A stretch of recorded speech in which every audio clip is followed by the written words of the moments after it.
ہم لوگوں کو شرم نہیں آتی؟ قوم کس حالت میں ہے؟ لوڈ شیڈنگ کی کیا صورتحال ہے؟ روزگار کی کیا صورتحال ہے؟ مہنگائی کی کیا صورتحال ہے؟ لوگ اپنے گھر والیوں کی بالیاں اور ان کے کنگن بیچ کے اور قیمتی چیزیں بیچ کے اپنے بجلی اور گیس کے بل لے رہے ہیں۔ اس حالت میں M N As M P As کی تنخواہیں بڑھانا کیا مناسب قدم تھا؟ کیا یہ مناسب تھا؟ میں مانتا ہوں کہ خرچے زیادہ ہیں، لیکن ہم اپنے کندھوں پہ بوجھ اٹھائیں گے تو قوم اٹھے گی نا۔ یہ تو نہیں ہو سکتا کہ میں اپنے تنخواہیں بڑھاؤں، میں اپنے پرکس پریویلیجز بڑھاؤں، اپنے آپ کو مراعات یافتہ مزید کروں اور عوام کو ایسے ہی چھوڑ دوں۔ تحریک انصاف نے شکر الحمدللہ M N As M P As کی تنخواہیں بڑھانے کی مخالفت کی تھی، اور اس بھائی نے آپ کی مخالفت کی تھی قومی اسمبلی کے فلور پہ۔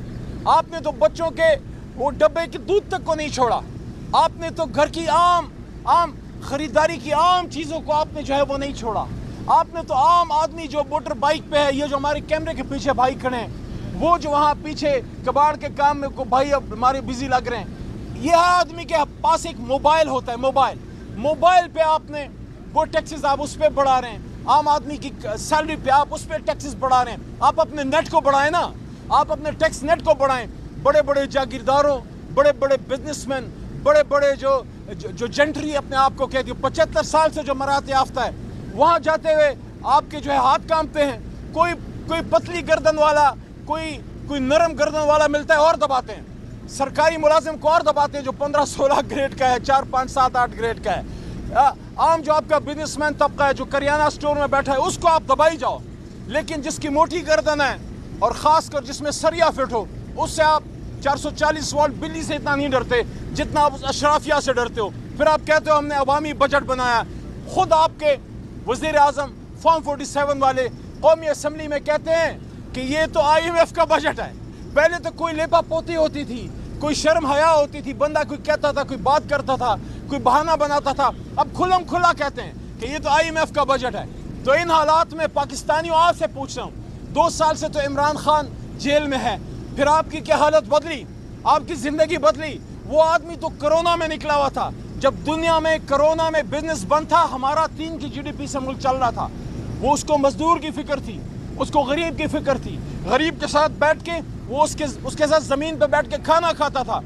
یہ ایک سگنیفیکیشن ہوتی ہے، یہ ایک میسج ہوتا ہے کہ آپ کا وزیر اعظم آپ کے ساتھ زمین پہ بیٹھا ہوا ہے۔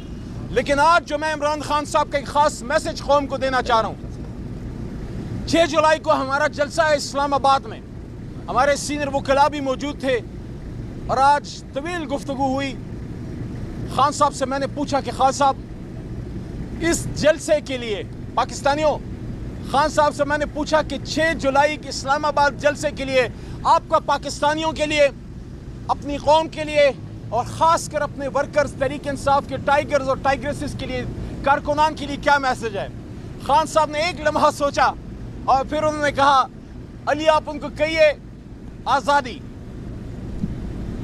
آزادی آزادی کے لیے ہر قیمت چکائیں گے۔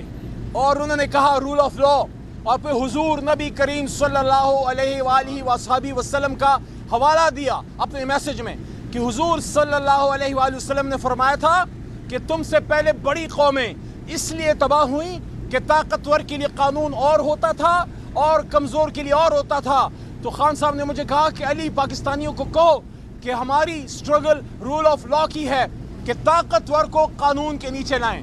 تو 6 جولائی کے جلسے کے لیے عمران خان کا میسج ہے کہ یہ جولائی حقیقی آزادی کے لیے ہے، یہ جلسہ 6 جولائی کا، اور ساتھ ساتھ ہماری سٹرگل قانون کی حکمرانی کے لیے ہے، رول آف لا کے لیے ہے، جہاں طاقتور اور کمزور قانون کے سامنے برابر ہوں گے۔ جس طرح حضرت عمر فاروق رضی اللہ تعالیٰ عنہ فاروق اعظم نے فرمایا تھا، اور اکثر عدالتوں میں لگا ہوتا ہے کہ میرے لیے سب سے طاقتور سب سے کمزور ہے، اور سب سے کمزور سب سے طاقتور ہے۔ اللہ تعالیٰ ہمیں ان بڑی ہستیوں کے نقش قدم پہ چلائے جن کی بات عمران خان کرتا تھا، جس کو آپ نے آج جیل میں ڈالا۔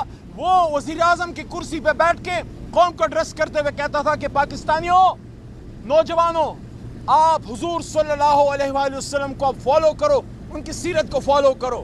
اور اسی لیے آج میں نے خان صاحب کو یہ بات پھر یاد دلائی کہ خان صاحب، وزیر اعظم ہاؤس میں جب